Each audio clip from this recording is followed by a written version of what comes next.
Hello and greetings. My name is Walter Mislinski. First of all, I hope that you've had a wonderful Christmas and a very happy New Year. Today is the 5th of January 2021, and I've been asked to reflect on two readings. The first is by 1 John chapter 4, 7 through 10, and then the Gospel of Mark chapter 6, 34 through 44. Both these readings emphasize one word or concept, but to different degrees. More about that later. This one word, perhaps the most significant word there's ever been, has become the most used, unused, misused, abused word in all of language. If you have it, you have pretty much everything you need. If you don't have it, you actually own very little. Paul discusses it within the discourse with the Corinthians. He claims that the greatest virtues are faith, hope, and love. And of course, as we've all heard, love is the greatest. Perhaps one of the best examples of love is shown in the movie It's a Wonderful Life. I hope you've all had a chance to see it. Most people watch it every year at Christmas time. This is a story where Jimmy Stewart has and displays an abundance of love. The townspeople love him, he loves the townspeople.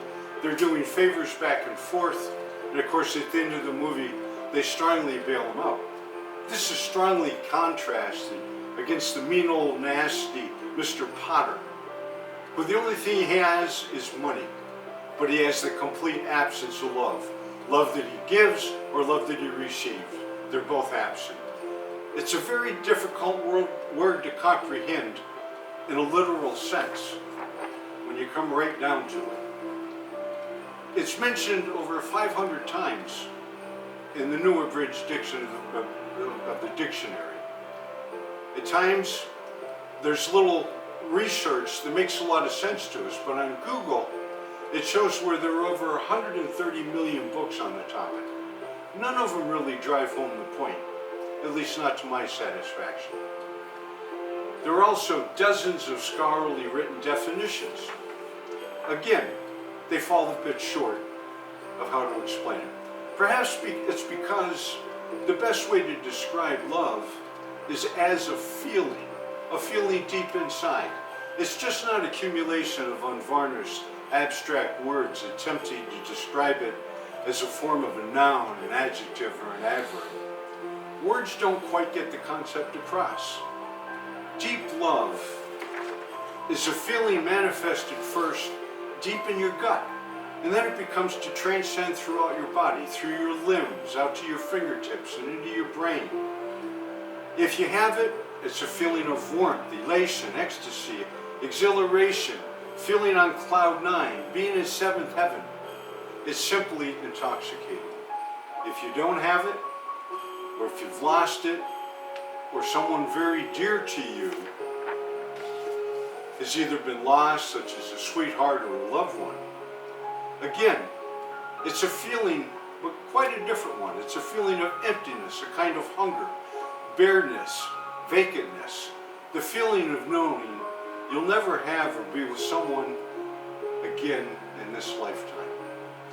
Like I mentioned earlier, there are perhaps dozens of scholarly definitions of the word love. Of course, these are extreme feelings of love. There are many ranges and intensities. Let me discuss just 5 of them with you today. I think the most important kinds of love, though I don't think I can do the word love any more justice than what's already put in print. But first, I believe the first type of love is superficial love.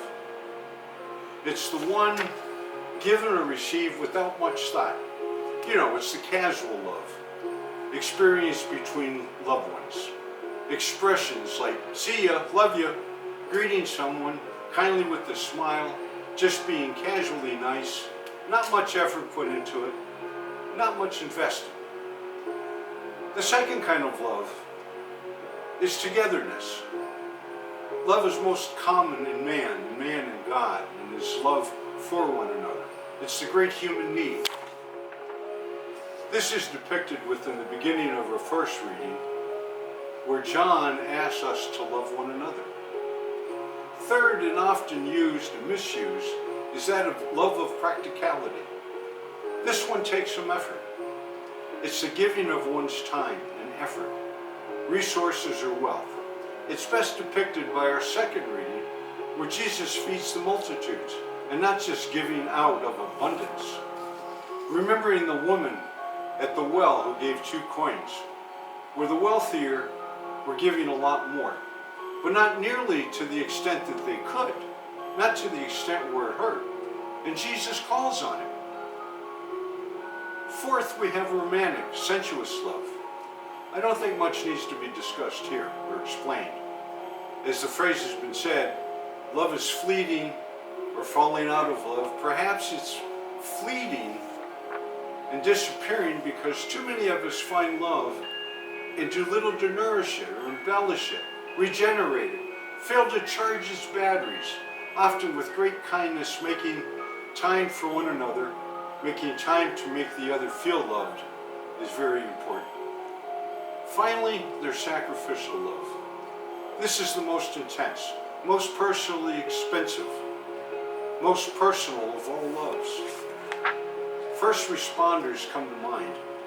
They often, without regard to their own well-being, put themselves in harm's way. The policeman who prays that, or his wife prays that he comes home from work at night, that someone hasn't shot him or hurt him. Knowing this may be frightening to many of the people, but they all knew it going into it that these things could happen.